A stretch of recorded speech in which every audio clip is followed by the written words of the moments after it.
shir aan caadi ahayn oo isugu yimaadeen golaha wasiirada dowlad goboleedka Hirshabelle waxaa shir gudoominayay maanta madaxweynaha dowlad goboleedka Hirshabelle Maxamed Cabdi Waare waxaana goobjoog ahaa madaxweyne ku-xigeenka Hirshabelle Cali Guudlaawe Xuseen.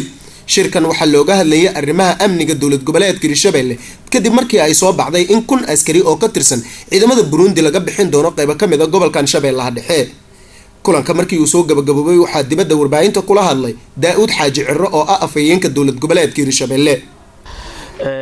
kulanka waxaa shir gudoominayay madaxweynaha dowladda Hirshabelle mudane Dr.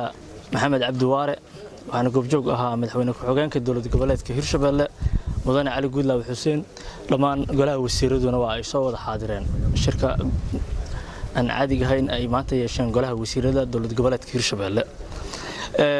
inta uu shirka uu socday dhowr qodob ayaa laga hadlay oo ay muhiim runtii u ah dhammaan dowlad goboleedka Hirshabelle iyo dowladaba. waxaa markii ugu horeysa laga hadlay in labalaab lagu sameeyo howlaha shaqo ee dowladda Hirshabelle in golaha wasiirada xiliyada ay shaqeynayeen ay si labalaabaan waqtiyada dheerigaana ay ummadda ugu shaqeeyaan. waxaa la isla soo qaaday intii uu kulankan uu socday in wacyigelin loo sameeyo dhalinyarada wacyigelintaas oo ah si aysan fikrada qaldan iyo kooxaha jirka aysan u raacin kuwa naga jira kooxaha nabadiidka ah ee ummadda Soomaaliyeed dhibayna looga soo celiyo ayaa markii ugu horeysa maanta looga dooday shirkan aan caadiga ahayn ee golaha wasiiradu ay yeesheen.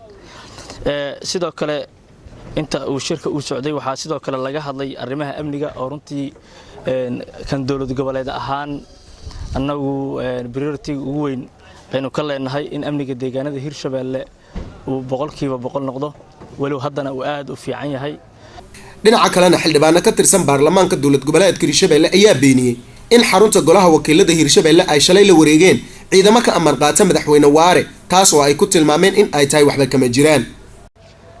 sida la socotaan shalay baarlamaanku kalfadhigiisu waa u xirnaa wax shaqaana meesha kama socon.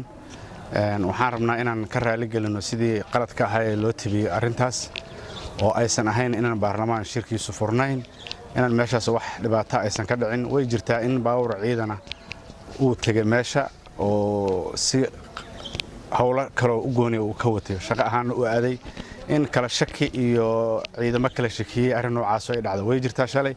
laakiin arrintan dambe sida aan u arkaynay kalibiyadan laga soo duubay ciidamadan Amisom oo koofida buluugaale waa xaruntii ilaaladii baarlamaanka wax shaqa tooda bay ku mashquulsanayeen. marka sidaad la socotaan waxa jira ciidamo kale oo baarlamaanka meesha ku ilaaliya kala shaki dhinacaas ayaa jiray.